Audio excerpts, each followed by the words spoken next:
نحمده ونستعینه ونصلی علی رسوله الکریم اما بعد اعوذ باللہ من الشیطان الرجیم بسم اللہ الرحمن الرحیم رب اشرح لی صدری ویسر لی امری واحلل عقدۃ من لسانی یفقہوا قولی آمین یا رب العالمین۔ السلام علیکم ورحمۃ اللہ وبرکاتہ۔ جو لوگ بھی آن لائن آ چکے ہیں لائیو اور جو بعد میں اس کو ریکارڈڈ دیکھیں گے، سب کو یہ سیرہ سیریز جو ہم لائیو کرتے ہیں اس کا پارٹ 24 ہے۔ لاسٹ ٹائم ہم نے بات ختم کی تھی جب مسلمانوں کو، مکہ کے مسلمانوں کو جن کے اوپر بہت ظلم و ستم کیا جا رہا تھا اور قریش انہیں بہت زیادہ پریشان کر رہے تھے ہر طرح سے، تو نبی کریم صلی اللہ علیہ وسلم نے انہیں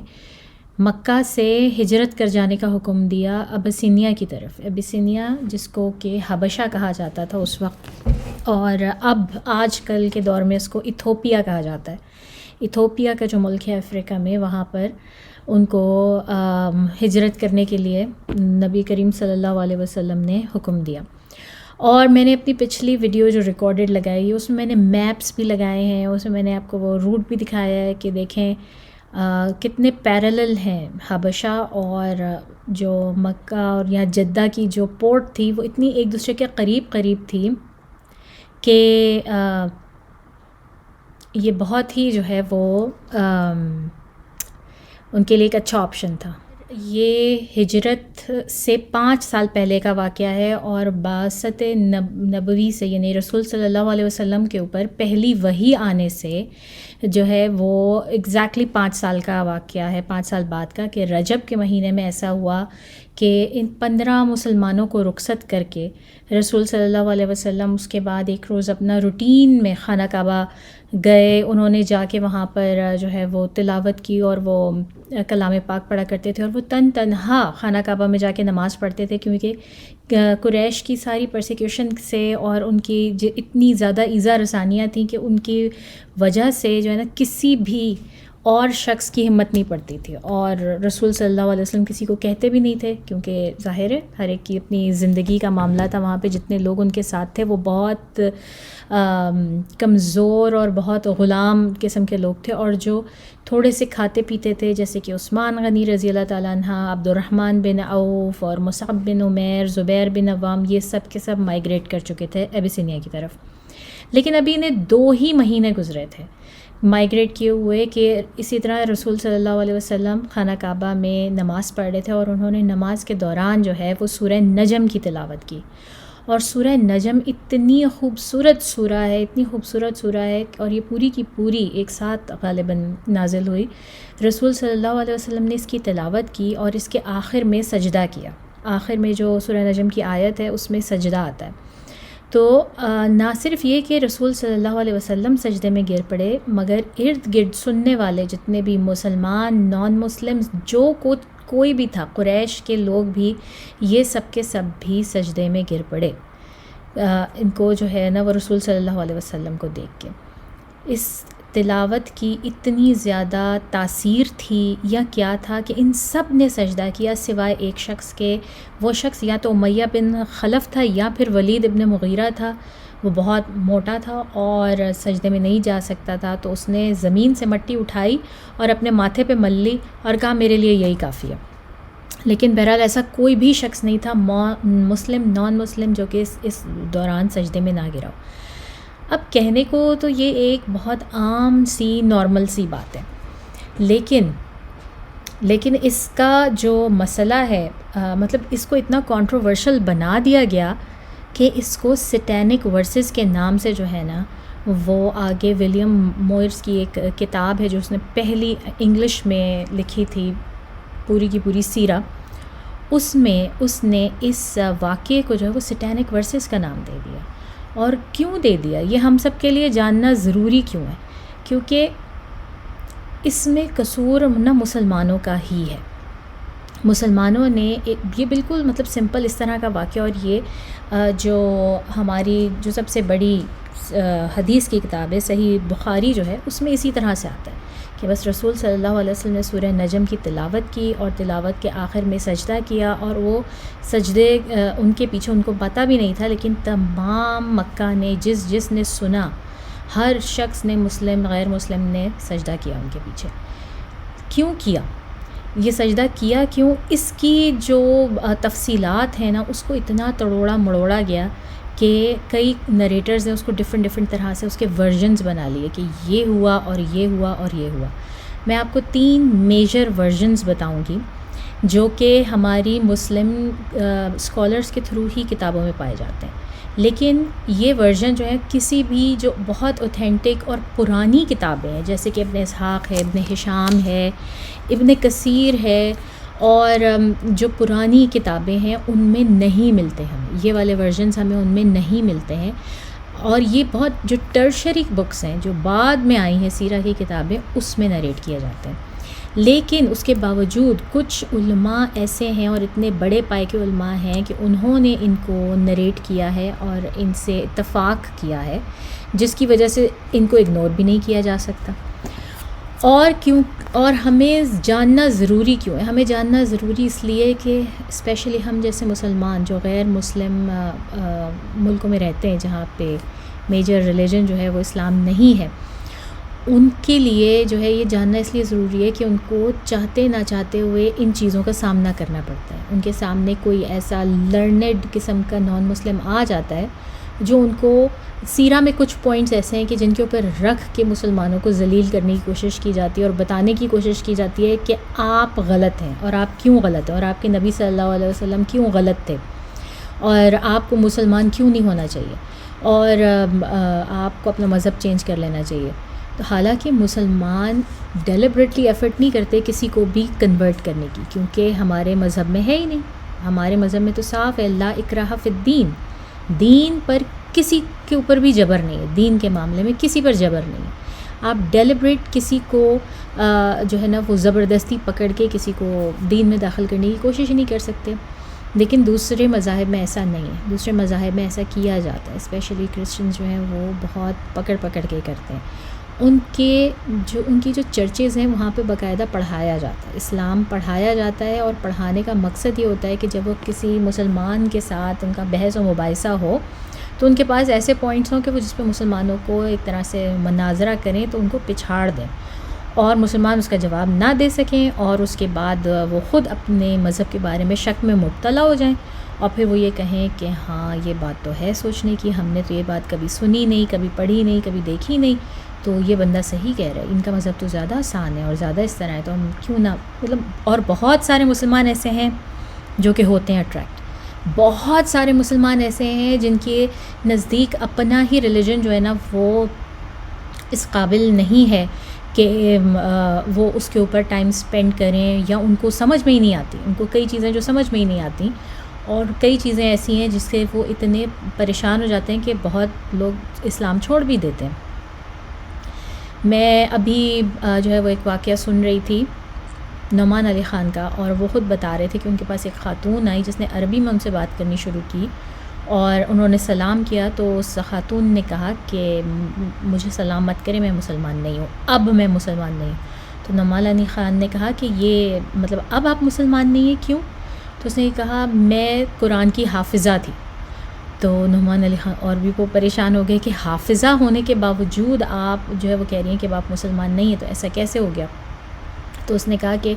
میں نے قرآن میں پڑھا اور اللہ تعالیٰ نے اتنی ہارش آیات جو ہے نا وہ دوزخ کے بارے میں مطلب کی ہیں، اللہ تعالیٰ نے دوزخ کو اتنا کیوں ڈیفائن کیا ہے، اور میں ایسے اللہ کو نہیں مانتی جو اتنا ہارش ہیں اور اتنے سخت ہیں کہ انہوں نے دوزخ بنائی اور وہ اس میں دوزخ میں ڈال دیں گے لوگوں کو۔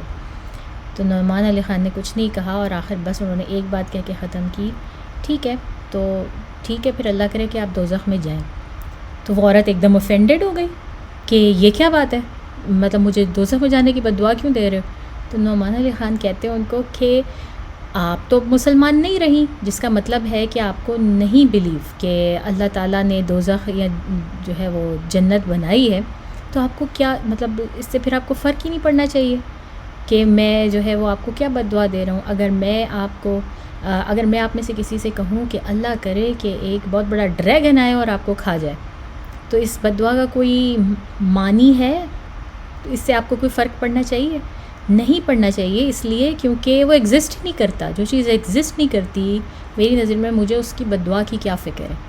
تو جب کوئی شخص کہتا ہے نا کہ میں اسلام سے نکل گیا ہوں، مرتد ہو گیا ہوں، تو یہ چیز سب سے زیادہ نوٹ کرنے والی ہوتی ہے کہ اس کے باوجود وہ بار بار جو ہے نا وہ اسلام کی بات کرتے ہیں، کیونکہ وہ اپنے دل سے نہیں اس بات کو نکال سکتے کہ اسلام پھر بھی سچا ہے. ان کے اندر سے وہ آواز آتی ہے. ورنہ بہت سارے ایسے لوگ ہیں، بہت سارے مذاہب ہیں، جب ان کو چھوڑتے ہیں لوگ they don't even talk about it. Anyways ایسے بہت سارے ایشوز ہیں. تو جو سیرہ میں اس طرح کے جو ایشوز ہیں نا، ان میں سے ایک یہ ایشو ہے جس کو ہم کہتے ہیں سیٹینک ورسز. ایک ایشو ہے حضرت عائشہ رضی اللہ تعالیٰ عنہ کی عمر کا، شادی کے رسول صلی اللہ علیہ وسلم نے ان سے شادی جس عمر میں کی. ایک ایشو ہے حضرت زینب رضی اللہ تعالیٰ عنہ سے شادی کا، کیونکہ وہ ان کے منہ بولے بیٹے کی بیوی تھیں پہلی. ایک ایشو ہے کہ جوز کو جو قتل کیا گیا تھا مطلب مدینہ کے دور میں. تو یہ اس طرح کے ایشوز ہیں جن کے اوپر جو نان مسلم اور ہر وہ طاقت جو کہ اسلام کو پچھاڑنا چاہتی ہے یا نقصان پہنچانا چاہتی ہے نا، وہ ایک دم سے ان کے اوپر جھپٹتی ہے اور جھپٹ کے جو ہے وہ ان میں سے پوائنٹس نکالتے ہیں. اور جب وہ عام لوگوں کے سامنے پیش کیے جاتے ہیں تو عام لوگ بھی پریشان ہو جاتے ہیں کہ ہاں ہے، ایسا بھی ہوا تھا، ایسے کیا تھا ہمارے نبی صلی اللہ علیہ وسلم نے. اور اچھا، اور ان کا ایمان جو ہے نا وہ ایک دم ڈگمگا جاتا ہے. اس وجہ سے صرف اس ایشو کو جو ہے نا وہ بات کرنا ضروری ہے اور بہتر ہے. بہت سارے لوگ کہتے ہیں اگنورنس از اے بلیس، لیکن ایسا ہرگز نہیں ہے. اگنورنس ہرگز بلیس نہیں ہو سکتی. Knowledge is the power. اگر آپ کے پاس صحیح نالج ہے تو آپ اس طرح کے سوالات کا صحیح جواب دے سکیں گے، اور سب سے بڑھ کر یہ کہ اپنے ایمان کو جو ہے نا وہ محفوظ رکھ سکیں گے. آپ کا اپنا ایمان جو ہے وہ نہیں ڈگمگائے گا. تو سوال یہاں پہ کیا پیدا ہوتا ہے؟ اب اس واقعے کا پہلا ورژن جو میں نے آپ کو بتایا، جو کہ صحیح بخاری میں موجود ہے اور جس پہ ہم سب مسلمان بلیو کرتے ہیں، اس میں کوئی دو رائے نہیں ہے. رسول صلی اللہ علیہ وسلم نے سورہ نجم کی تلاوت کی، اتنی خوبصورت تلاوت تھی، اس کے آخر میں سجدہ تھا کہ سب کے سب سجدے میں گر پڑے، کیونکہ ان کی زبان ہے عربک، ان کو بہت اچھی طرح سمجھ میں آتی ہے. لیکن اب اس کا ورژن 2 کیا کہتا ہے؟ ورژن 2 یہ کہتا ہے جناب کہ جس وقت رسول صلی اللہ علیہ وسلم نے یہ سورہ پڑھی، اور اگر آپ اس کی آیت نمبر 19 پڑھیں تو آیت نمبر 19 جو ہے نا وہ ریلیٹڈ، اس میں اللہ تعالیٰ نے نام دیے ہیں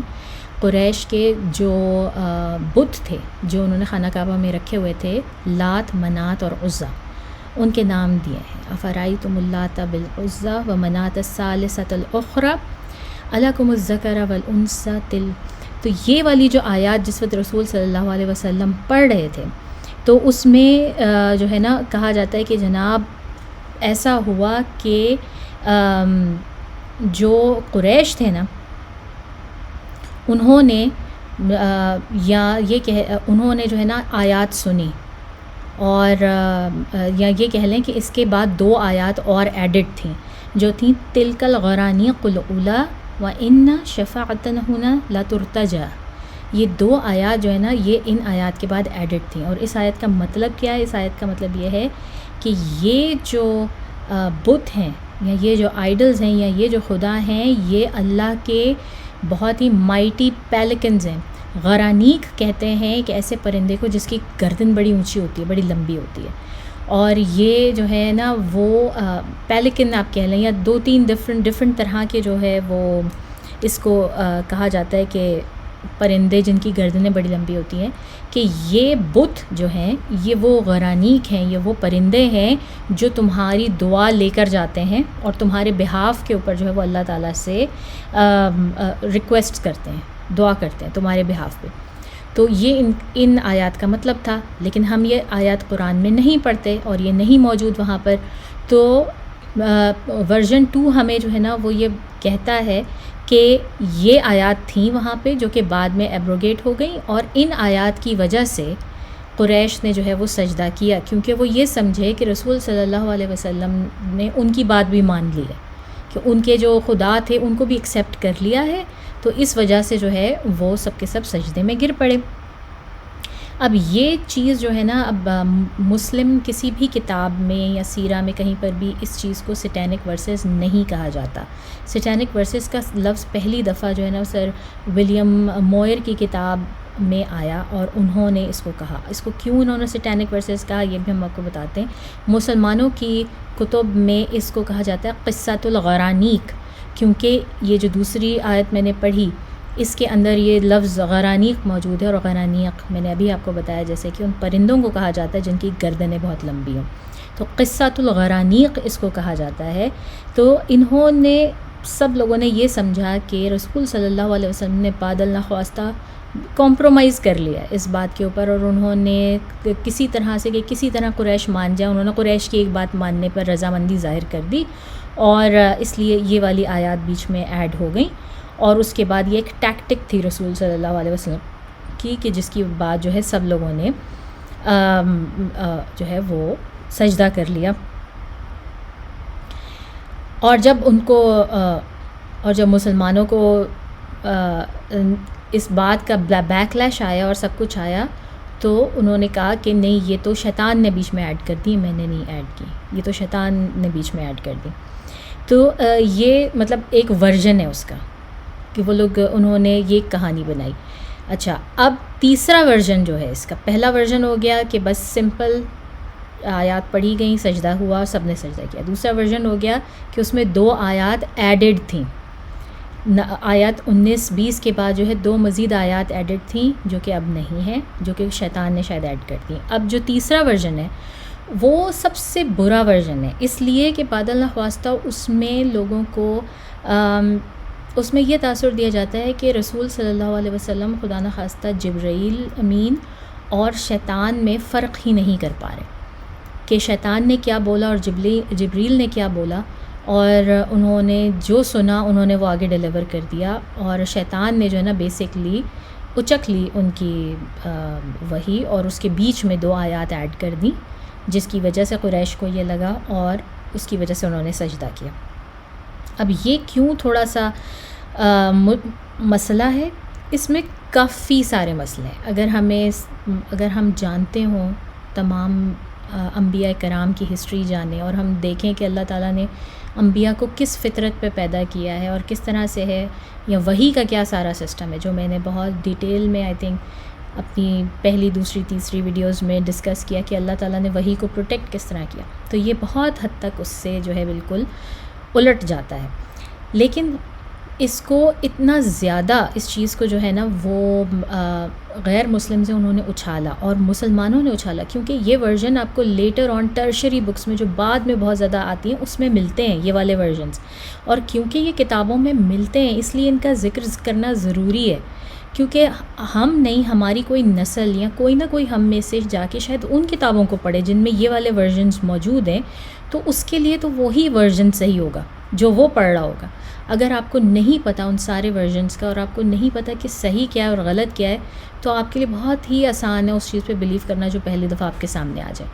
یہی حال جو ہے وہ نان مسلمس کا ہے، وہ اس کے اوپر جمپ کرتے ہیں ایک دم سے، اور وہ کہتے ہیں کہ ناعوذ باللہ آپ کے جو نبی صلی اللہ علیہ وسلم تھے وہ تو اس بات کو ڈفرینشیٹ ہی نہیں کر سکتے تھے کہ ان کے اوپر جو وحی آ رہی ہے وہ جبریل کی طرف سے آ رہی ہے یا شیطان کی طرف سے آ رہی ہے، تو پھر ہم کیسے مانیں کہ باقی کی بھی جو ساری وحی ہے وہ جبرائیل کی طرف سے آ رہی ہے، وہ اللہ تعالیٰ بھیج رہے ہیں، وہ اس میں جو ہے وہ کوئی شیطانی انفلوئنس نہیں ہے. اور یہ چیز جو ہے وہ آپ کو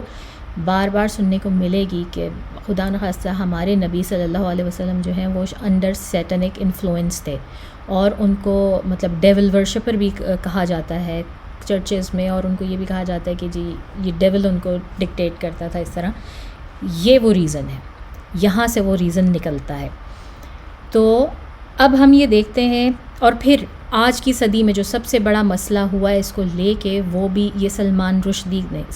رشدی کی جو کتاب ہے وہ ویسے تو پورا کا پورا ورک آف فکشن ہے، لیکن اس کا جو پریمس ہے، اس کا جو اس نے ایسنس نکالا ہے نا، وہ یہ ورژن 3 جو ہے نا اس واقعے کا، اس میں سے نکالا. اور یہ وجہ ہے کہ اس کے سر کے اوپر انعام رکھا گیا اور اس کو مارنے کی پہلے بھی کوششیں کی گئیں، اور ابھی حال ہی میں میرے خیال 1-1.5 سال پہلے اس کے اوپر حملہ ہوا ہے دوبارہ، جس میں کہ وہ بہت شدید زخمی بھی ہوا ہے UK میں. اور وہ جا کے یو کے کی شہریت لے کے وہاں بیٹھ گیا اور بیٹھا ہوا ہے اب تک. تو اس نے بھی ایک جو ہے وہ اس قصے کو لے کے اس کو بڑھاوا دے کے اور اس کے اوپر جو کتاب لکھی اور جس کی وجہ سے اسے اتنی شہرت ملی اور اس کو، کیونکہ یہ بہت عام بات ہے ان ممالک میں کہ اگر آپ کو سستی شہرت چاہیے آپ سیدھا سیدھا اسلام کے خلاف بولنا شروع کر دیں، کتابیں لکھیں، اب تو ویلاگز بنائیں یا اس طرح سے کچھ بھی، آپ آن لائن آئیں، سوشل میڈیا پر آئیں تو آپ کو ویسی بڑی سستی شہرت بھی مل جاتی ہے، بڑا پیسہ بھی مل جاتا ہے. تو وہی والی چیز ہے، اس وجہ سے ان چیزوں کو جاننا ضروری ہے. اب یہ دیکھنا کہ ان میں سے صحیح کون سا ورژن ہے اور کس طرح سے ہے. تو بینگ اے مسلم سب سے آسان چیز ہے ایک نارمل ایوریج مسلم کے لیے کہ ٹھیک ہے آپ اس کو ایسے ہی مانیں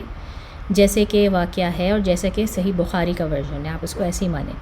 لیکن پھر ایسے کچھ بڑے جو علماء ہیں جیسے ابن حجر ہیں، ابن تیمیہ ہیں،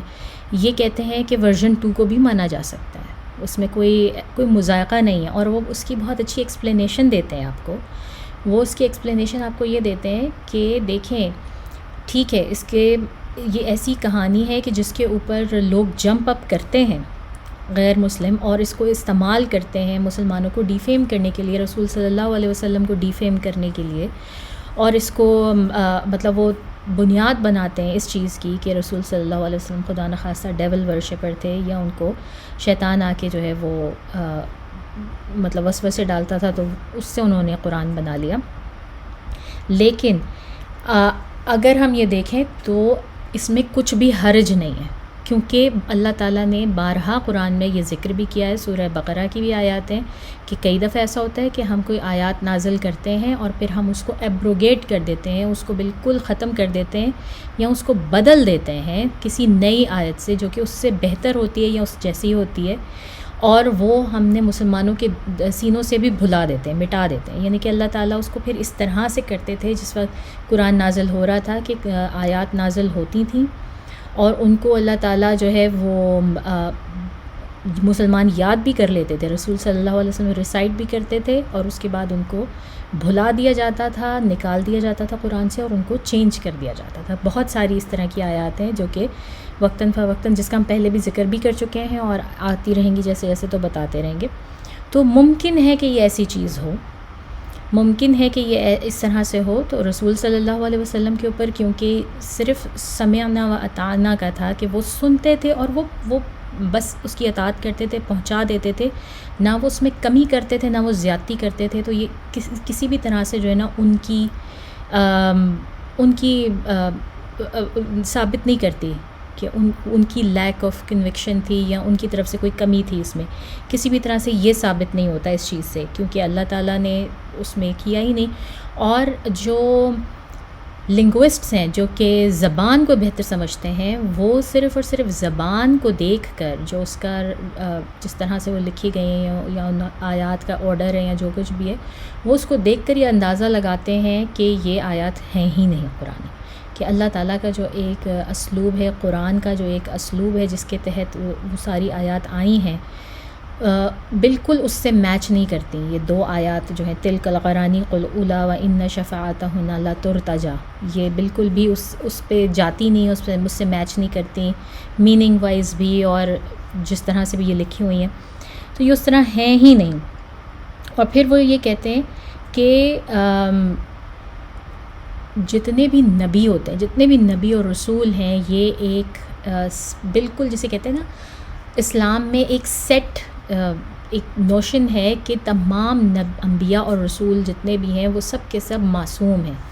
وہ کوئی میجر سن تو کر ہی نہیں سکتے، اور میجر سن لائک دس جس میں کہ باقاعدہ ایک شراکت اللہ تعالیٰ کے ساتھ شرک کرنے کی بات ہو رہی ہے، یہ تو پاسبلٹی ہی نہیں ہے.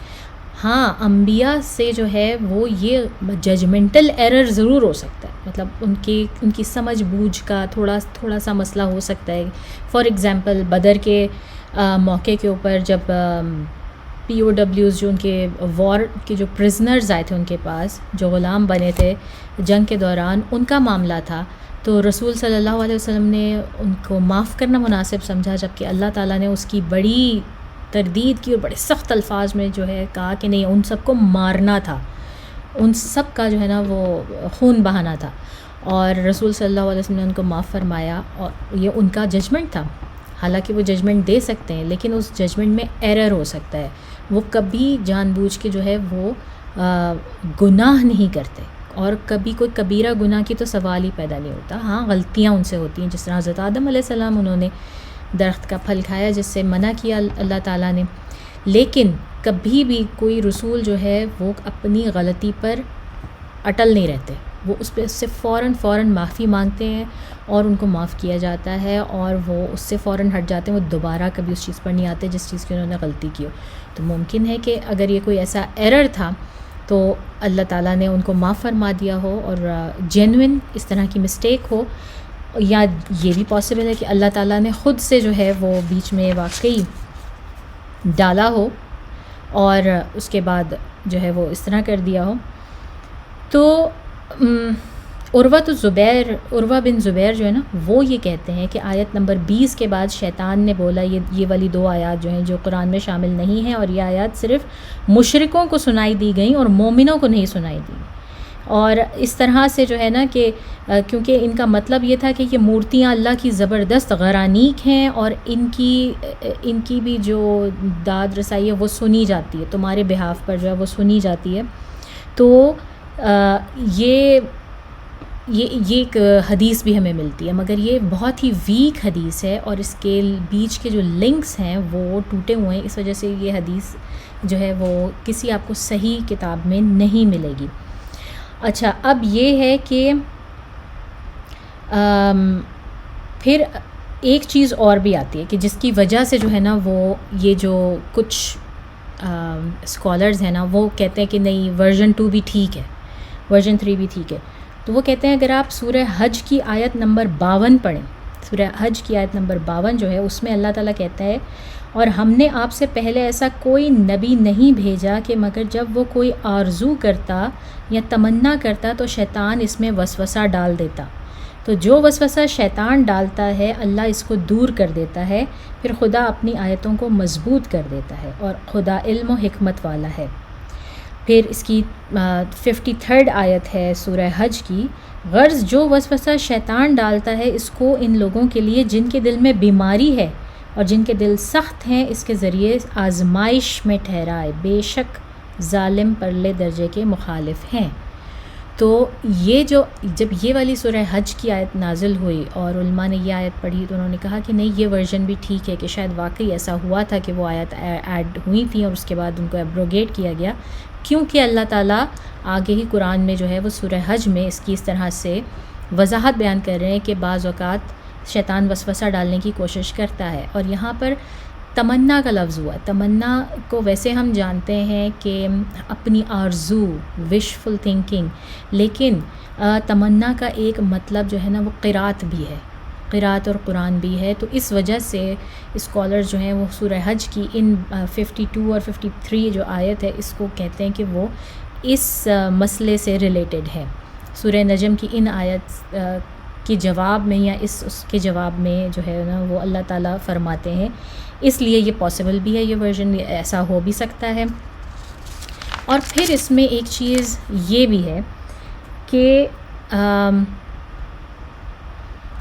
مطلب یہ تینوں ورژن ہو گئے ہیں. ان تینوں ورژنز کو اگر آپ اپنے ذہن میں رکھیں اور خود سے ایک پکچر بنائیں، اور ایک پکچر میں خود بھی بناتی ہوں. بہت سارے ایسے علماء ہیں جنہوں نے پورے کتابچے اس کے بارے میں لکھے ہیں اور پورا کا پورا اس کو ڈیفائن کیا ہے، اس کو بہت اچھے طریقے سے کہ کیا صحیح اور کیا غلط ہے. اس سے ہم بھی اپنے کنکلوژنز نکال سکتے ہیں. اور اس میں جو ہے نا کہ اس میں پہلی بات یہ ہے کہ جو بخاری کی جو حدیث ہے، بخاری میں جو ہمیں یہ قصہ ملتا ہے اس میں ہمیں سیدھا صاف یہ ملتا ہے کہ سب نے سجدہ کیا. وہ کسی اور بات کو رد نہیں کرتے، وہ ایڈ نہیں کرتے اپنے پاس کہ ہاں ایسا ہوا یا یہ آیات ایڈ ہوئیں یا کچھ ہوا، وہ ایڈ نہیں کرتے. لیکن کوئی چیز رد بھی نہیں ہو رہی ان کی حدیث سے، کسی قسم کا کچھ بھی رد نہیں ہو رہا. تو جب یہ سب کے سب جو بڑے اسکالرز ہیں جو کہ اس واقعے کو رد کرتے ہیں، ان میں ابن کثیر ہیں، ان میں جو ہے شیخ الالبانی ہیں، شیخ الرازی ہیں، لیکن دوسری طرف جو دوسرے اسکالرز ہیں وہ اس کو مانتے بھی ہیں بیسز آن سورہ حج کی آیات اور وہ سب جو میں نے آپ سے کہا. تو یہ ساری چیزیں جو ہے نا بہت اس کو کنٹروورشل بنا دیتی ہیں، کیونکہ یہ ہمارے اپنے ہی مطلب مسلمانوں کے ہی ٹیکسٹ سے نکل رہی ہے، تو اس لیے دوسروں کو زیادہ اس کے اوپر جمپ کرنے کا، پاؤنس کرنے کا موقع مل جاتا ہے. تو جناب صحیح کی کتابیں جو ہیں، جو صحیح ابن خزیمہ کی بھی ایک کتاب جو ہے نا وہ صحیح ہے، مطلب ہمیں صحیحین کا جو پتہ ہے نا، صحیح بخاری، صحیح مسلم، اور ایک ابن خزیمہ کی بھی ایک کتاب ہے جو کہ صحیحین میں آتی ہے، ان میں یہ واقعہ نہیں ہے، اور انہوں نے صاف کہا ہے کہ یہ فیبریکیشن ہے، یہ بنایا ہوا ہے، یہ بیچ میں بعد میں ایڈ کیا گیا ہے. اچھا، اب جو اسکالرز اس کی طرف انکلائنڈ تھے ان میں ابن حجر اسقلانی ہیں، وہ کہتے ہیں کہ سب ویک جو ہیں وہ رپورٹ ہیں ساری کی ساری، لیکن اگر آپ 5-6 بہت کمزور احادیث کو اکٹھا کر لیں تو ان کو ملا کر جو ہے نا، یہ سائنسز آف احادیث کی جو سائنسز ہے نا، اس کا یہ ایک اصول ہے کہ اگر ایک ہی متن کے اوپر، ایک ہی سبجیکٹ کے اوپر اور 5-6 آپ کو بہت کمزور احادیث ملتی ہیں مگر وہ بالکل ایک جیسی ہیں، تو پھر اس کے اوپر ایک وہ پاس کیا جاتا ہے، رول پاس کیا جاتا ہے کہ ان میں صحیح ہونے کا جو ہے وہ ایلیمنٹ موجود ہے، یا وہ صحیح اس میں آتی ہیں. تو ابن حجر اسقلانی یہ کہتے ہیں ایک ساتھ ملا کے ان کو ایکسیپٹ کیا جا سکتا ہے. ابن تیمیہ جو ہے وہ ورژن 3 سپورٹ کرتے ہیں، اور وہ یہ کہتے ہیں کہ ابن تیمیہ جو ہیں وہ بیسکلی سورہ حج کی آیت کو بیس بنا کے اور وہ ورژن 3 کو ایکسیپٹ کرتے ہیں. اور اس کے علاوہ پھر ان کی جو ہے نا بہت اچھی ایکسپلینیشن بھی ہے، اس کی تھیولوجیکل ڈائمینشن بھی ہے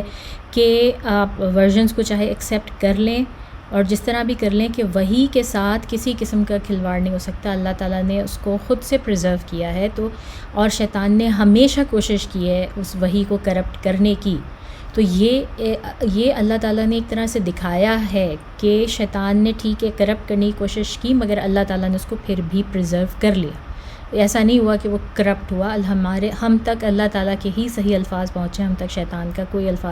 لفظ نہیں پہنچا، اور آج تک وہی چیز جو صحیح چیز ہے وہی ہمارے سینوں میں محفوظ بھی ہے.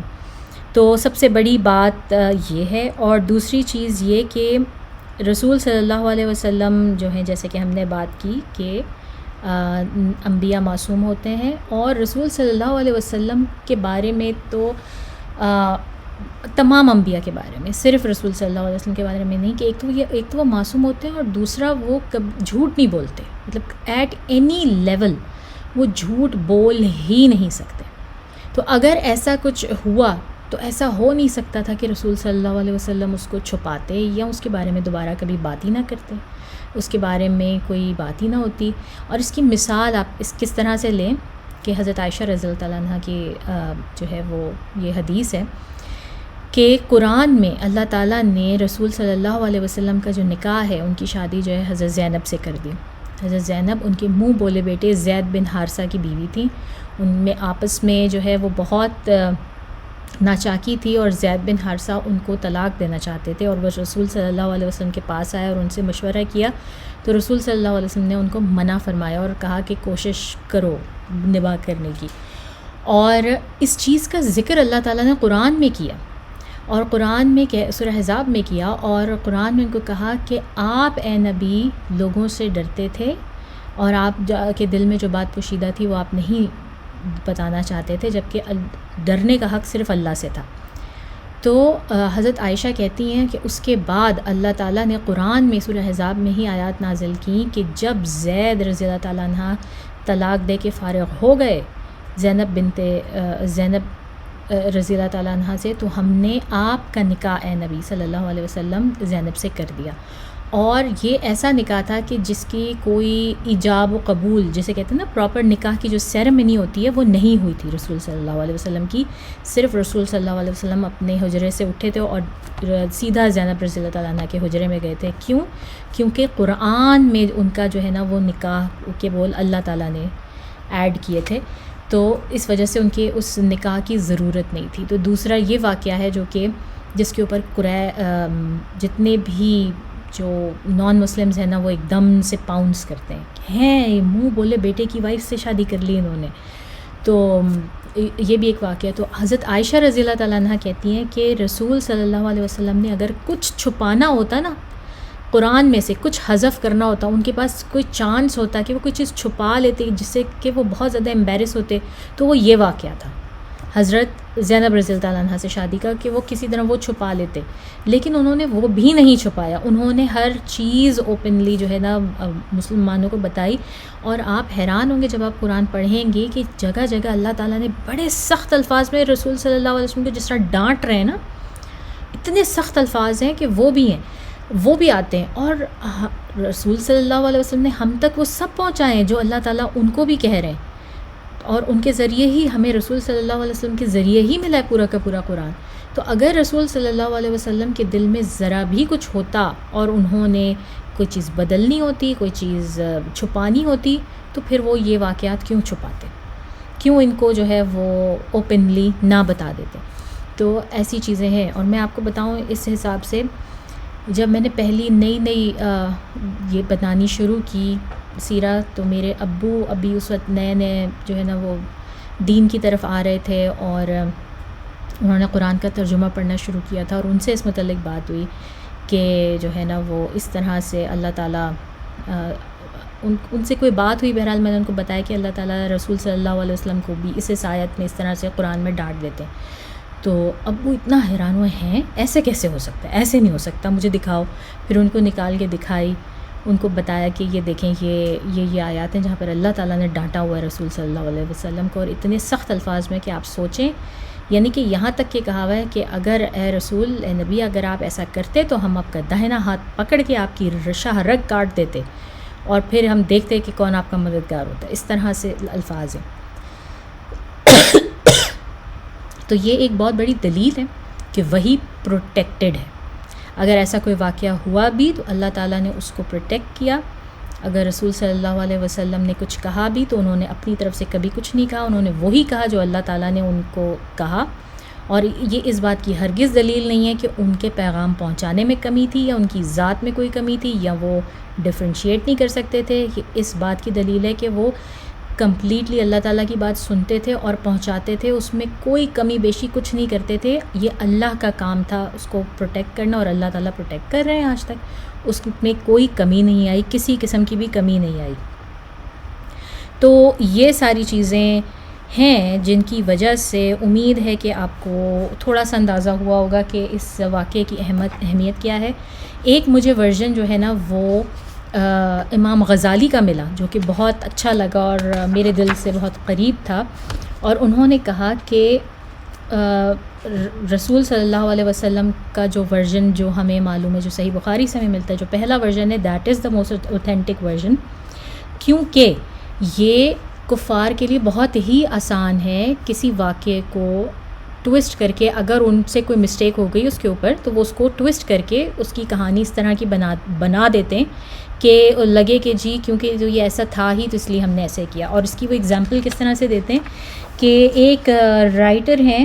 تفسیر انہوں نے لکھی ہے, الخزین نام کے رائٹر ہیں, خیزین یا خزین نام ہے. انہوں نے سورہ ہود کی جو تفسیر لکھی ہے, اگر آپ وہ پڑھیں جا کے, بہت ہی انٹرسٹنگ ہے. انہوں نے کیا لکھا ہے جناب کہ جب نوح علیہ السلام نے اتنے زیادہ جانور اپنی آرک کے اوپر اکٹھے کر لیے تھے, اپنے جو انہوں نے بوٹ بنائی تھی اس کے اوپر آ گئے, اور ان جانوروں نے بہت زیادہ ڈراپنگز کرنی شروع کر دی, انہوں نے پوٹی کرنی شروع کر دی آرک کے اوپر. اب وہ اتنی زیادہ ہو گئی کہ ان سے سنبھالنی مشکل ہو گئی. تو انہوں نے کیا کیا کہ اللہ تعالیٰ نے ان کو انسپائر کیا یا وحی کی یا ان کے اوپر حکم بھیجا کہ تم جا کے جو ہے نا جو ایلیفنٹ ہے, جو سب سے بڑا ہاتھی جو ہے, اس کی جو دم ہے اس کو ہلاؤ, اس کی دم ہلاؤ, اس کو پوک کرو. جب انہوں نے اس کی دم ہلائی تو اس کے اندر سے جو ہے نا بور کیا ہے, پگ کی وائلڈ فارم جو ہوتی ہے پگ کی, اس کو بور کہتے ہیں وہ, اور چوہے گرے ایلیفنٹ کے اندر سے, اور انہوں نے جو ہے وہ ان کو وہ ساری کی ساری ڈراپنگز کھانی شروع کر دی. آپ کو پتہ ہے پگ کی یہ فطرت ہے کہ وہ اپنی ہی ڈراپنگز بھی کھا جاتا ہے, اپنے بچوں کو بھی کھا جاتا ہے اور اپنی غلاظت بھی کھاتا ہے.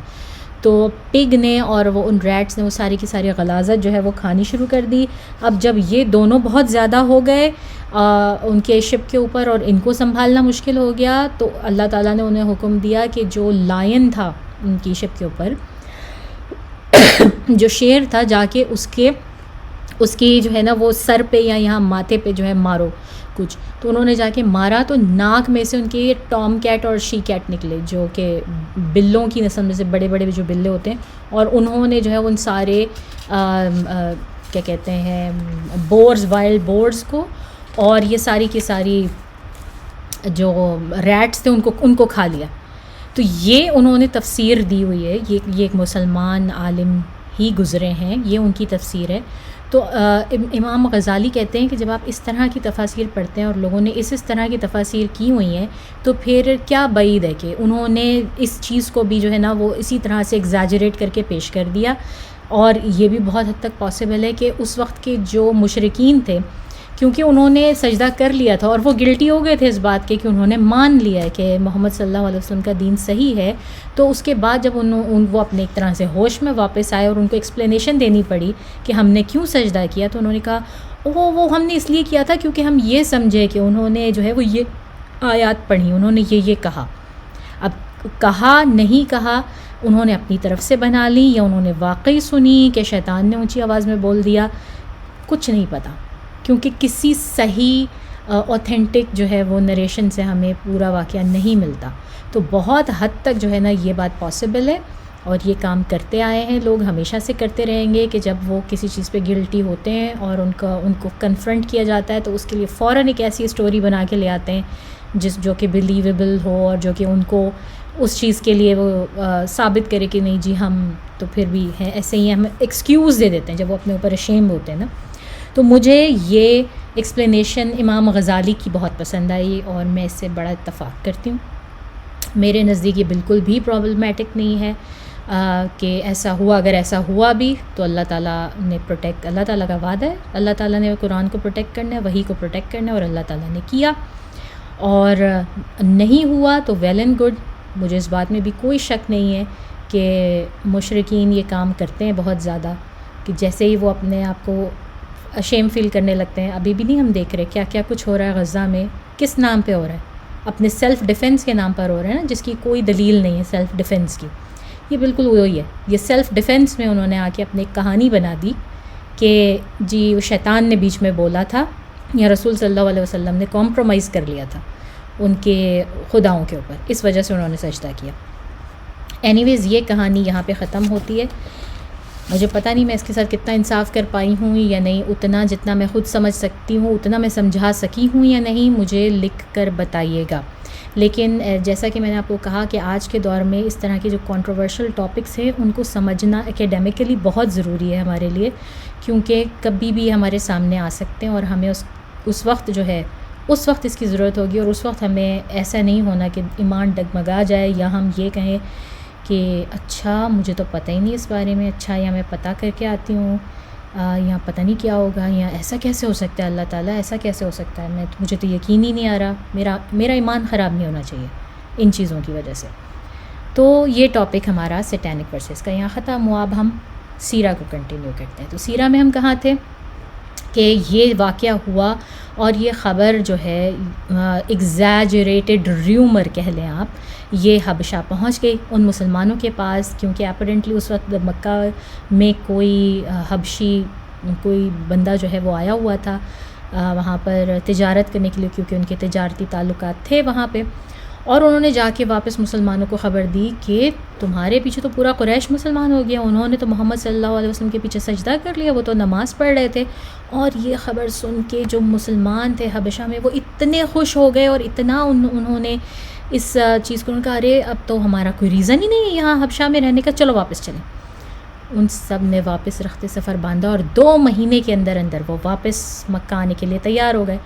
اب جب وہ واپس مکہ آ رہے تھے تو رستے میں ہی ان کو خبر ملی کہ نہیں بھائی یہ تو خبر جھوٹی تھی, وہ تو خالی ایک رومر تھی, ایسا کچھ بھی نہیں ہوا ہے, تم لوگوں کو نہیں آنا چاہیے. اور مسلمانوں پر وہ سارا پرسیکیوشن اور ٹارچر ویسے کا ویسے ہی ہے. آدھے مسلمان تو وہیں سے واپس پلٹ گئے, وہ واپس حبشہ چلے گئے اور وہ نہیں داخل ہوئے مکہ میں، لیکن کچھ لوگ جو ہیں وہ مکہ میں داخل ہو گئے آدھی رات میں، جن میں عثمان بن عفان، رقیہ بنت محمد صلی اللہ علیہ وسلم، زبیر بن عوام، یہ لوگ شامل تھے. یہ لوگ آ گئے اور یہ مکہ میں ٹھہر گئے، اور باقی کے لوگ جو ہیں وہ واپس چلے گئے. اب یہ تھا جناب کہ اب سوچنے کا مقام یہ ہے کہ کیوں رسول اللہ صلی اللہ علیہ وسلم نے حبشہ کو ہی کیوں چنا؟ اور بھی تو بہت ساری جگہیں تھیں جہاں پہ بھیجا جا سکتا تھا، دور دراز یمن بھی بھیجا جا سکتا تھا، اور ہے نا عمان بھی تھا، اور کافی جگہیں تھیں. تو کیوں حبشہ ہی کیوں؟ تو سب سے پہلی بات رسول صلی اللہ علیہ وسلم خود ہمیں بتاتے ہیں کہ حبشہ کا جو کنگ تھا، جو اس وقت وہاں پر رولر تھا، نجاشی. اور نجاشی اس کا اصل نام نہیں ہے، نجاشی جو ہے وہ اس کا ٹائٹل ہے، جس طرح فرعون ٹائٹل ہے، جس طرح سے کسریٰ ٹائٹل ہے، قیصر، کسریٰ، یہ سب ٹائٹلز. اسی طرح سے نجاشی بھی ٹائٹل ہے. اور اس بادشاہ کا اصل نام تھا اسحمہ. اسحمہ اس بادشاہ کا اصل نام تھا، اور یہ کرسچن بادشاہ تھا، نصرانی تھا. مگر اس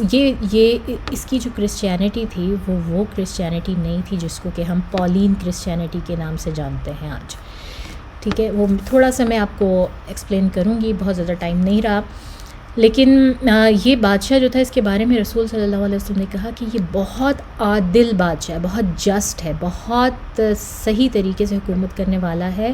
بہت رحم دل ہے، اور اس کے انڈر رہتے ہوئے تمہیں اپنا ریلیجن پریکٹس کرنے میں کوئی پرابلم نہیں ہوگی. پاز، یہاں پر بھی آپ ایک بہت بڑا فیکٹ نکال سکتے ہیں. بہت سارے اسلامک گروپس اور اسلامک اسکالرس کا کہنا ہے، امریکہ، کینیڈا، یو کے، یہ سارے جو غیر مسلم کنٹریز ہیں، آپ ان میں نہیں رہ سکتے. آپ مسلمان ہیں، آپ وہاں سے نکل جائیں جی، آپ کا کوئی کام نہیں ہے وہاں پہ. یہ اتنا بڑا جو ہے وہ سیرہ کا واقعہ، جس میں رسول صلی اللہ علیہ وسلم خود بھیج رہے ہیں مسلمانوں کو ایک کرسچن کنٹری میں، ایک ڈفرینٹ ریلیجن کے کنگ کے انڈر رہنے کے لیے. کیوں؟ وجہ صرف یہ ہے کہ وہاں ان کو اپنی مذہب پہ مکمل آزادی حاصل ہے.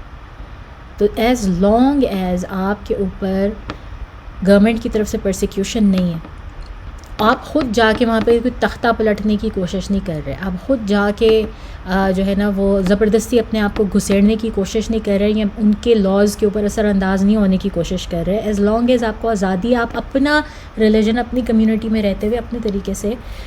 فالو کر سکتے ہیں، اس میں کوئی حرج نہیں ہے. اور یہ مسلمان جنہوں نے حبشہ ہجرت کی، یہ 14 سال آپ کو پتہ ہے رہے ہیں وہاں پہ، 14 سال رہے ہیں اس سے پہلے کہ یہ مدینہ جاتے. اور ان میں سے کئی وہاں پہ مرے بھی، اسی کنٹری میں وہ مر بھی گئے. انہوں نے دوبارہ رسول صلی اللہ علیہ وسلم کی شکل بھی نہیں دیکھی، انہوں نے مدینہ ہجرت بھی نہیں کی، انہوں نے غزوات میں جو ہے وہ حصہ بھی نہیں لیا. ایسے بھی مسلمان تھے. تو کیا وہ بخشے نہیں گئے؟ اللہ تعالیٰ نے ان کو جو ہے وہ بخشا نہیں؟ ایسا ہرگز نہیں ہے. تو یہ ایک بہت بڑا ایسے مسلمانوں کے لیے جو ہے نا ان کے دل میں ایک سودنگ پوائنٹ ہونا چاہیے کہ اچھا ہم ادھر رہ رہے ہیں، ان کنٹریز میں رہ رہے ہیں، کیونکہ اللہ تعالیٰ نے ہمارا رزق یہاں پہ لکھا ہے اور ہم بھاگ نہیں سکتے. اللہ تعالیٰ نے ہمارا رزق جہاں لکھا ہے، ہمیں ہمارا رزق وہیں لے کے جائے گا، ہمیں وہیں پہ رہنا پڑے گا چاہے. اور اسلام میں نیشنلزم تو ہے ہی نہیں کہ جی کیونکہ میں ایک مسلمان کنٹری سے آئی ہوں تو میرے اوپر فرض ہے کہ میں اس کنٹری میں ہی جا کے رہوں یا اسی کی عبادت کروں. نو، اسلام میں نیشنلزم نہیں ہے. اگر نیشنلزم نہ ہوتا یا اللہ تعالیٰ نے یہ اجازت نہ دی ہوتی تو اسلام پھیلتا نہیں اس طرح سے. تو بہرحال یہ سائڈ ٹینجنٹ تھا کہ یہ چیز، بہرحال یہ لوگ سارے کے سارے جو ہے وہ کچھ لوگ جو واپس آ گئے تھے. ہم بات کر رہے تھے نجاشی کی. نجاشی جو ہے وہ اس طرح کا بادشاہ تھا، بہت ہی رحم دل، عادل اور بہت ہی انصاف پسند قسم کا. تو رسول صلی اللہ علیہ وسلم نے نجاشی کی طرف بھیجا. اب اس کا اور کیا معاملہ تھا؟ یہ ایسا کرسچن نہیں تھا جو کہ بلیو کرتا ہے 3 میں سے ایک، یا خدا 3 ہے، 3 کا تیسرا ہے، یا جیزس کرائسٹ جو عیسیٰ علیہ السلام ہیں وہ بھی خدا ہیں. ہرگز ایسا نہیں تھا نجاشی کے متعلق. بلکہ اس کی سٹوری کچھ اس طرح سے ہے کہ جس وقت کیا کہتے ہیں حضرت عیسیٰ علیہ السلام کو جس وقت اللہ تعالیٰ نے ریسریکٹ کیا، اور جو کرسچنز ہیں ان کو بقول ان کے وہ کہتے ہیں کہ انہوں نے پہلے ان کو پھانسی دے دی گئی، ان کو جو ہے وصولی دے دی گئی، اور اس کے بعد ان کو دوبارہ سے وہ ہوش میں آئے یا اٹھے یا وہ زندہ کیے گئے. تو یہ لوگ سب کے سب بہت حیران ہوئے، اور اس وقت سب سے بڑا ان کے پاس جو کویسچن تھا وہ یہ تھا کہ یہ کیا ہوا ہے نا، کہ ان کا اسٹیٹس کیا ہے، کہ یہ ریسریکٹ ہوئے ہیں تو یہ خدا ہیں یا یہ کون ہے، اور یہ جو ہے وہ خدا کا حصہ ہے، خدا کا پارٹ ہے، خدا کا بیٹا ہے. یہ اس وقت کی کہانی ہے. مطلب اس وقت انتہائی کنفیوز ہو گئے یہ لوگ. اب ان کے جو بہت قریبی، جو حضرت عیسیٰ علیہ السلام کے جو قریبی ڈسائپلس تھے نا، بارنبس وغیرہ، جو ان کو تو پتہ تھا کہ عیسیٰ علیہ السلام کو اللہ تعالیٰ نے سولی نہیں دی، وہ اللہ تعالیٰ کے بزرگیدہ بندے ہیں، ان کا اسٹیٹس بہت ہائی ہے، مگر وہ اسٹل بشر ہیں، انسان ہیں. لیکن ان میں سے ایک شخص تھا پال، جو کہ حضرت عیسیٰ علیہ السلام کا ڈائریکٹ ڈسائپل بھی نہیں تھا، ان کے بیچ میں بھی نہیں تھا. وہ شخص تھا جس نے آگے جا کے یہ چیز پھیلائی کہ عیسیٰ علیہ السلام جو ہیں وہ 3 میں سے ایک ہیں، اور وہ اس طرح سے وہ مر گئے تھے، اور اس کے بعد ان کو ریسریکٹ کیا گیا، یا وہ ریسریکٹ ہو گئے، مرنے کے بعد ان کے اوپر جو ہے نا وہ آئی. اور وہ شخص تھا جس نے یہ چیز بھی عام کی لوگوں میں، کہ عیسیٰ علیہ السلام جو ہے وہ اس لیے آئے تھے تاکہ موسیٰ علیہ السلام کی شریعت کو کمپلیٹلی ختم کر دیں، ان کی شریعت پر عمل کرنا ضروری نہیں ہے. ورنہ اگر آپ دیکھیں، اگر آپ ایون بائبل میں بھی پڑھیں، اولڈ ٹیسٹمنٹ میں، عیسیٰ علیہ السلام ہر وہ کام کر رہے ہیں جو کہ موسیٰ علیہ السلام نے کیا. اللہ تعالیٰ نے عیسیٰ علیہ السلام کو موسیٰ علیہ السلام کی شریعت پہ بھیجا تھا، اور وہ خود کہتے ہیں کہ میں موسیٰ علیہ السلام کی جو بنی اسرائیل ہیں، ان کی جو گم شدہ بھیڑیں، میں انہیں ڈھونڈنے کے لیے آیا ہوں. وہ خود یہ کہتے تھے کہ وہ بنی اسرائیل کے لیے بھیجے گئے. لیکن یہ جو پولین کرسچینٹی ہے، جو اس شخص پال کی وجہ سے عام ہوئی، اس میں یہ سب چیزیں چینج ہو گئیں. اس میں اس نے اس چیز کو کہہ دیا، مطلب ثابت کرنے کی کوشش کی، جبکہ یہ شخص خود ملا بھی نہیں کبھی حضرت عیسیٰ علیہ السلام سے. اس پہ بھی بہت بڑی کنٹروورسی ہے کہ جو ہے وہ عیسیٰ علیہ السلام نے موسیٰ علیہ السلام کی شریعت کو ختم کر دیا، اور اس پہ اب کسی کو عمل کرنے کی ضرورت نہیں ہے. عیسیٰ علیہ السلام نے خود نہ کبھی پورک کھایا، نہ کبھی مطلب شراب پی، نہ ہی جو ہے وہ سود کا کام کیا، کاروبار کیا، نہ ہی سور کھایا. مگر کرسچنز یہ سارا کچھ کرتے ہیں، اور وہ اسی چیز کو بیس بناتے ہیں کہ جی پال نے کہا عیسیٰ ہم پہ تو یہ ہے ہی نہیں، یا وہ حضرت عیسیٰ علیہ السلام تو ختنہ کیے ہوئے پیدا ہوئے، سارا کچھ. تو یہ وہ شخص تھا کہ جس نے ختم کی یہ ساری کی ساری چیزیں. پھر اس کے بعد آگے چل کے یہ پولین کرسچینٹی جو ہے وہ ہوتی رہی، لیکن اس کے باوجود ایک گروپ ایسا رہا ہمیشہ، اس وقت کے مسلمان جو کہ عیسائی تھے، ان کا ایک گروپ ایسا رہا جن کو کہ مسینک کرسچنز کہا جاتا ہے، یا جوش کرسچنز کہا جاتا ہے، جو کہ اس بات کو مانتے تھے کہ عیسیٰ علیہ السلام جو ہیں وہ مطلب بالکل وہی بلیف تھا جو ہمارا مسلمانوں کا بلیو ہے، کہ وہ اللہ کے بزرگیدہ بندے تھے، ان کو سولی دی گئی، لیکن اللہ تعالیٰ نے ان کو اٹھا لیا اپنی طرف، اور اس کے بعد اللہ تعالیٰ ان کو دوبارہ جو ہے وہ کریں گے. اور ان کو مسیح مانتے تھے، اس لیے ان کو مسینک کرسچنز کہا جاتا ہے. تو ان کی جو ایک برانچ ہے، یا ایک وہ ہے نا، وہ ہمیشہ چلتا رہا، بہت عرصے تک چلتا رہا. اور یہ والے جوز جو ہیں، اس کے بعد جس وقت ان کا یہ جو بادشاہ آیا جس نے کہ اسلام قبول کیا، جو رومن بادشاہ تھا، اس نے آ کے جب اسلام قبول کیا، اور اس کے بعد اس نے پورا، اس کی وجہ سے روم جو ہے وہ پورا کا پورا مسلمان کہہ رہی ہوں عیسائی ہو گیا. اس نے ایک کاؤنسل بلائی نائسیا میں. نائسیا ایک ان کا جگہ تھی، وہاں پہ سارے اسکالرس کو بلا کے وہاں پہ ایک کاؤنسل بلائی گئی، اور وہاں پر انہوں نے فیصلہ کیا گیا کہ ہم یہ والا ریلیجن مانیں گے کہ جی عیسیٰ علیہ السلام جو ہیں وہ 3 میں سے تیسرا ہیں، یا 3 میں 1 ہیں، یا 1 کا 3 ہیں، جو ان کی ٹرینٹی کا جو کانسیپٹ ہے وہ ہم مانیں گے، اور جو دوسرا کانسیپٹ ہے اس کو ہم نہیں مانیں گے. ہم جیسس کرائسٹ کو جو ہے نا وہ خدا مانیں گے، اور ہم یہ مانیں گے کہ 25 دسمبر ان کا جو ہے وہ اس دن پیدا ہوئے تھے، اور سارا کچھ جو ہے نا وہ جو ہم دیکھتے ہیں. اور اس کاؤنسل میں جو 2-3 لوگ تھے وہ مان گئے، انہوں نے اس چیز کے اوپر کر دیا. لیکن ایک شخص جو تھا ایریس جس کا نام تھا، وہ نہیں مانا. اس نے کہا کہ نہیں، میں تو نہیں مانتا، یہ غلط ہے اور ایسا کچھ نہیں. کرسچینٹی اصل میں یہ نہیں ہے، کرسچینٹی وہ ہے جو ہم مانتے ہیں، جو صحیح کا ریلیجن ہے. لیکن اس کے اوپر فوری طور پہ جو ہے فتویٰ لگا دیا گیا کہ اس کو قتل کر دیا جائے، یہ آدمی غلط بول رہا ہے. اگر اس نے اپنا میسج پھیلانا شروع کر دیا تو لوگوں میں جو کنفیوژن پڑ جائے گی اور لوگ پھر یہ والا ورژن نہیں مانیں گے کرسچینٹی کا. تو یہ شخص ایریس جو ہے یہ اپنی جان بچانے کے لیے وہاں سے بھاگا اور بھاگ کے جو ہے یہ سیدھا ساؤتھ کی طرف آیا. ساؤتھ کہاں پہ؟ یہ افریقہ کی سائٹ پر. اور وہاں پر جو عیسائی ہوئے اس کے انڈر انفلوئنس یا اس کے ساتھ جو لوگ اس کے ہم خیال آئے تھے، وہ سارے کے سارے یہ والے کرسچنس تھے جو یہ ایریس کے نام سے جو ہے وہ مشہور ہوئے. اور ان کا بالکل یہی کانسیپٹ تھا جو بڑا صحیح کانسیپٹ تھا کرسچینٹی کا. اور اس کی ہمیں مثال کہاں سے ملتی ہے؟ اس کی ہمیں مثال ملتی ہے حضرت سلمان فارسی کے قصے سے. جب ہم حضرت سلمان فارسی تک پہنچیں گے تو اس وقت ہم بات کریں گے ڈیٹیل میں، لیکن اوور آل اس کا یہ کہ حضرت سلمان فارسی مختلف پریسٹس کے پاس گئے جن کا سب کا بڑا صحیح عقیدہ تھا. اور جب ایک ان میں سے مرنے والا ہو جاتا تو وہ سلمان فارسی کو دوسرے کے پاس بھیج دیتا کہ فلانی جگہ جاؤ، فلانی جگہ پہ جو وہ پریسٹ بیٹھا ہوا ہے، مونک ہے، اس کا یہی سیم عقیدہ ہے اور اس کے ساتھ تم رہو، پڑھو، لکھو، کام کرو. پھر جب وہ اس کی ڈیتھ ہوتی تو وہ اگلے کے پاس بھیج دیتا. اور اس طرح کرتے کرتے وہ مختلف لوگوں کے پاس کرتے کرتے سلمان فارسی جو ہیں وہ مدینہ پہنچے صحیح عقیدے کی تلاش میں اور آخری رسول کی تلاش میں. تو وہاں سے ہمیں اس چیز کی مثال ملتی ہے یا پروف ملتا ہے کہ یہ والے اصل جو کرسچنس تھے جو صحیح کرسچینٹی پہ عمل کرتے تھے وہ موجود تھے. اور یہ بادشاہ اسحمہ نجاشی جو تھا حبشہ کا، یہ بھی ان کرسچنز میں سے ایک تھا جن کا عقیدہ بالکل صحیح تھا. اور ہم آگے دیکھیں گے اگلی ایپیسوڈ میں ہم مزید بات کریں گے کہ جو ہے یہ جب مزید مسلمان وہاں پر گئے کہ کس طرح سے اسحمہ جو ہے جو نجاشی ہے وہ مسلمان ہو کے مرا. اور رسول صلی اللہ علیہ وسلم نے ایون اس کی نماز جنازہ بھی پڑھائی کہ وہ مسلمان ہو کے اس کی ڈیتھ ہوئی تھی. تو اس وجہ سے اس بادشاہ کا ذکر کرنا بڑا ضروری ہے. اس بادشاہ کی قبر بھی ہے ابھی بھی حبشہ میں. اور میں آپ کو ایک اور مزے کی بات بتاؤں کہ میں ریسنٹلی میری اپنی ایک کلائنٹ جو ریئل اسٹیٹ کی کلائنٹ تھی، میں اس سے ملی،